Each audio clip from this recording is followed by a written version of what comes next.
Good morning. It's I haven't been on YouTube for a while, and I wanted to kind of get back to it, see just a little bit about what we're dealing with and so forth. So here we go.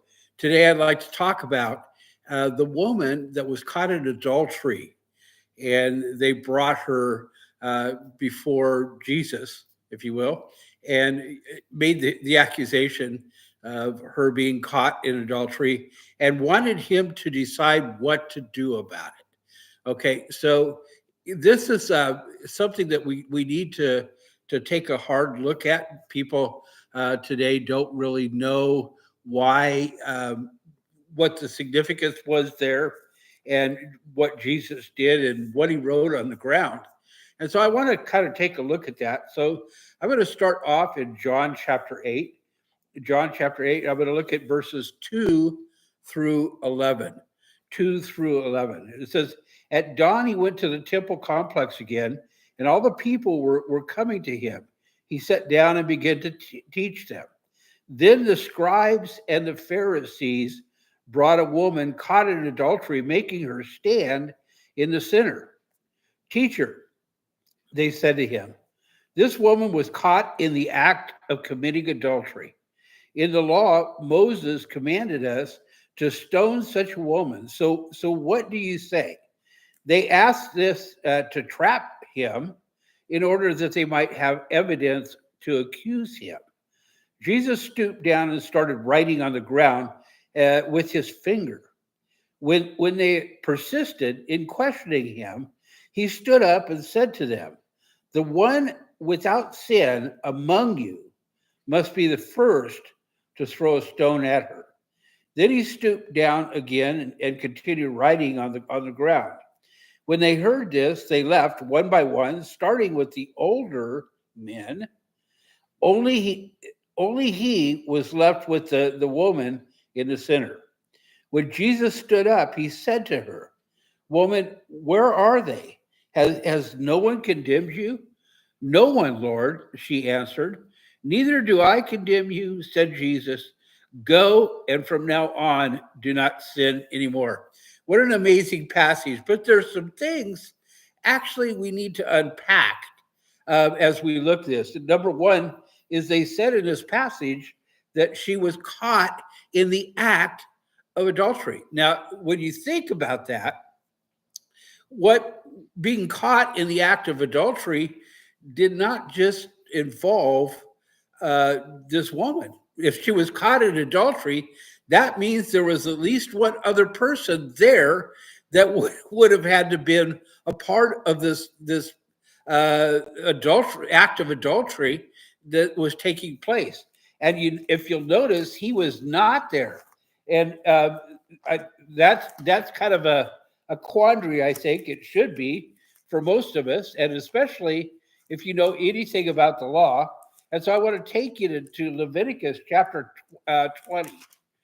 Leviticus chapter 20, and I'm going to look at verse 10 in that particular passage, and we're going to you're going to see the problem in Leviticus 20, chapter 20, verse 10. It says, if a man commits adultery with a married woman, if he commits adultery with his neighbor's wife, both the adulterer and the adulteress must be put to death. Okay, so here we are. They bring this woman, and they kind of work their way into the center of and interrupt Jesus' teaching, and they work her way into the center, and they make these accusations public to everyone, but it's just the woman that they brought. Okay, where is the man? Because according to this, it says that they both were committed this sin, and they both should be put to death. Okay, so where was the man? Now, when you think it out, it's a possibility that the man was one of those that brought her and made this accusation against her. That's an amazing thing to me. It's just it's kind of unheard of. But the other thing too that that we all, I guess some of us have asked questions, and probably the majority of you have asked this question about what was it that Jesus was writing in the sand. And of course, there's speculation about all of this. That he may have been writing down their sins, or he may have been, writing down something else. But and something that accused them, or whatever. And so I want to look at a passage. It's in Jeremiah chapter 17. And I want to start in verse 9. Verse 9. And this kind of tells you a little bit about what he was writing, okay? Because it's explained here what act that was and what it meant. Okay, so starting in verse 9 and going to verse 13. It says, the heart is more deceitful than anything else and desperately sick. Who can understand it? I, the Lord, examine the mind. I test the heart to give to each according to his way, according to what his actions deserve. He who makes a fortune unjustly is like a partridge that hatches eggs it didn't lay. In the middle of his days, his riches will abandon him. So in the end, he will be a fool. A throne of glory on high from beginning is the place of our sanctuary. Lord, the hope of Israel, all who abandon you will be put to shame. All who turn away from me will be written in the dirt, for they abandoned the fountain of living water, the Lord. Okay, so here we are. Okay, we see what's going on. Number one, he says that he could judge the heart, and that's what he brings up first, is that they could judge the heart, and so forth. And he begins to do that. But what was he writing in the sand or in the dirt? And that's exactly what it says here.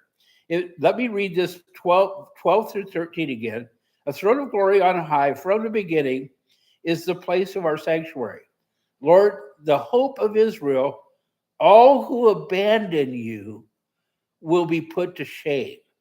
All who turn away from me will be written in the dirt, for they have abandoned the fountain of living water, the Lord.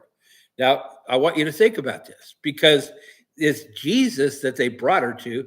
It's Jesus that identified himself at these different festivals that he went to as living water. Even to the woman that was at the well to get water and fill a jar, when he talked to her, he identified himself as living water. At the festival of Tabernacles, he said, all who are thirsty come to me, and I will give you living water, and you will not thirst anymore. What an amazing passage. And as we look at this in Jeremiah, we begin to see exactly what it was. Maybe what he was doing was just what this passage says, because that's the act that is explained in Jeremiah 17. He was writing the names of those that have abandoned their living water. They abandoned Jesus. They were trying to trick him. He judged their hearts. He was able to see their hearts, and he judged their hearts. And you know what? The truth of the matter is that he was writing their names. And when they saw their names go down, they would have known this passage of scripture. When they saw their names being written in the dirt, it says the oldest to the youngest, they begin to leave. The oldest first, and then the youngest, because they realized that he had judged their hearts. He knew that their deceptions. He knew that they had abandoned him, the fountain of living water.